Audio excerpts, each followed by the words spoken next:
یہ ہے سعودی عرب کے موجودہ ولی عہد اور دنیا کے طاقتور ورلڈ لیڈر محمد بن سلمان، جنہیں MBS کہا جاتا ہے۔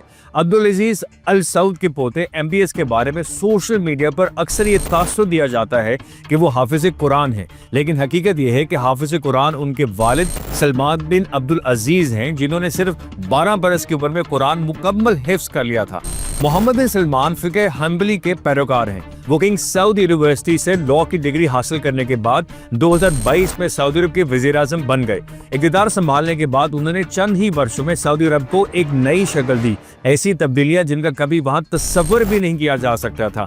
یہی وجہ ہے کہ جہاں ایک طرف نوجوان نسل اور جدید سوچ رکھنے والے انہیں مستقبل کا معمار قرار دیتے ہیں، وہیں پرانے خیالات کے لوگ ان پر تنقید بھی کرتے ہیں۔ پاکستان کے سابق army chief general Raheel Sharif ان کے قریبی دوستوں میں شامل ہیں، اور یہی MBS ہیں جنہوں نے راحیل شریف کو 39 اسلامی ملکوں کے عسکری اتحاد کی کمان سونپی۔ ایک بار امریکی صدر ڈونلڈ ٹرمپ نے MBS کو بیٹی کی طرح قرار دیا اور ہنستے ہوئے انہیں جانی کے نک نیم سے پکارا۔